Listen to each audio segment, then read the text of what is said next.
Welcome to the Leadership Coaches and our series, An Interview With. I'm Terry Neald, an Associate Leadership Coach and Facilitator with TLC, and it's our pleasure to have joining us today, Michelle Reid. She's the People and Operations Director at the Institute of Occupational Medicine, an organisation that is at the forefront of scientific research to understand and mitigate a range of occupational and environmental health risks.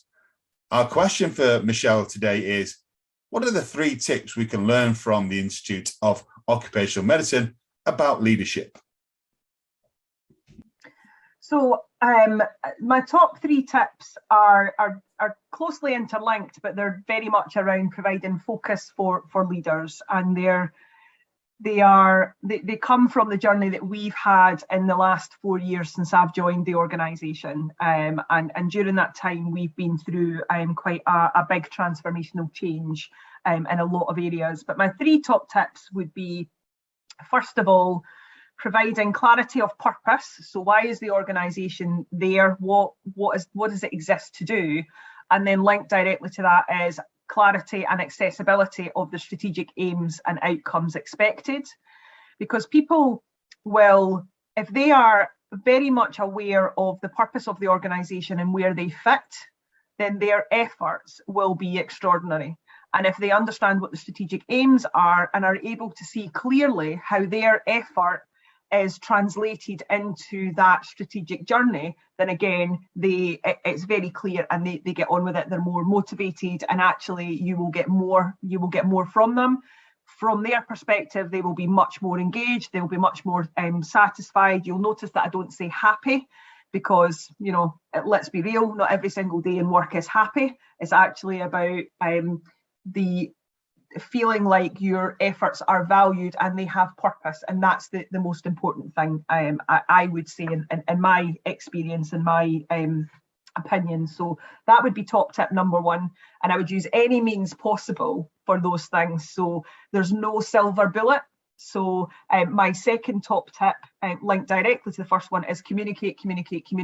So it's providing an environment of psychological safety where people can bring their best selves to work, but can talk. So if they need help, can they go and ask for it comfortably without feeling like they're going to be judged or people will think less of them?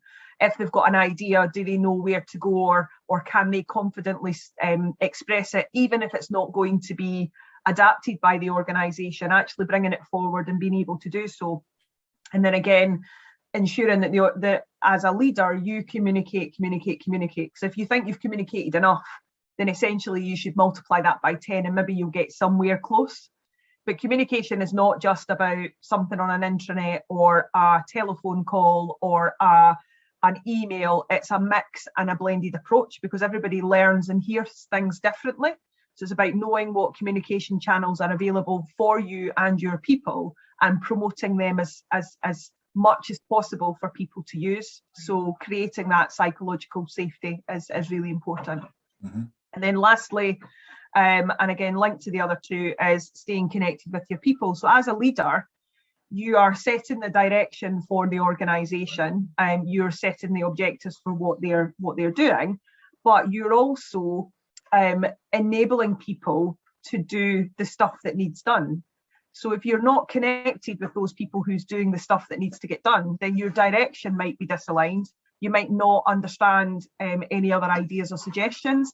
You know, and quite frankly, as leaders, we're just people. We don't have all the answers. We're not paid to have all the answers. We're paid to look after those that are in our charge and to ensure we've got a successful organisation. So being really connected with the people on the front line is really important, because actually they will give you the information. They'll probably give you the solutions. They'll probably give you the ideas that you can then enable them and empower them to crack on and get it done. And it really just it links all of that together. And that would be me. Brilliant. Those are really great 3 top tips. So you just said how any means possible getting the clarity of purpose out there. What kind of elements have you used before? How have you got that clarity out there before? So we've carried out a multiple of things, and there are still learnings now on how we kind of cascade them down. So first of all, our CEO has been very clear. So we've done a company-wide business update, for example, where he's presented the purpose of the organisation, the strategy of it. But that came from his desire to talk to everybody in the organisation. So just for clarity, our CEO, whilst he's been with the business for a couple of years now, is new in post as the CEO because the previous one retired. So he wanted to talk to everybody whilst he was doing the strategic review, which was due. So he called everybody. So, and we're lucky, we're an organisation of 90 people. So to pick up the phone and talk to all 90 people isn't really that big a task. So, you know, it was easy for him to do that.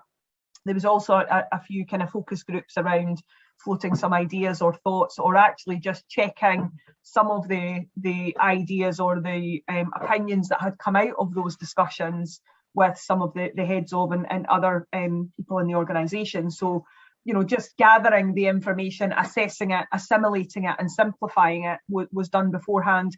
He then cascaded that in a business update, but then as the leaders that work for and directly with him, our responsibility is then to make sure that, one, that's landed, that it's landed well, two, that people understand it in their own context or in their team context, and then asking the question, well, so what? What does it mean for you? What are you going to do? How is your role then linked to that? What are you going to do that's going to make sure your priorities are right and you're focused in the right way? And it's not just doing stuff that's always been done, but actually really creating that growth mindset and that continuous improvement of, am I doing the right things in the right way, and can they be done in a better way?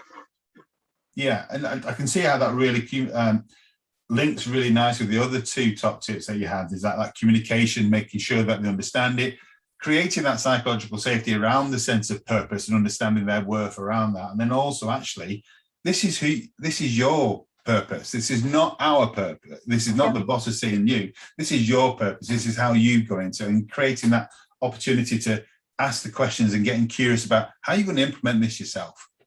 I really love that. I really can't thank you enough for those 3 top tips. I think it's something that really needs to be resonated around, and I hope that people take this on board and really go forward with it.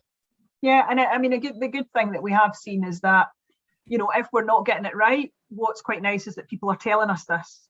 So, you know, oh, well, I think you could have done that, or actually, have you thought about doing this and doing that? So, you know, we are continually learning anyway, which is good. Thanks to Michelle for taking part in the Leadership Coaches and Interviewee series.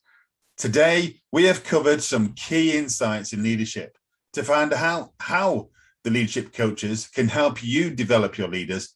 Give us a call on 0800 345 7727 or visit our website to see how we help clients develop their leadership capabilities.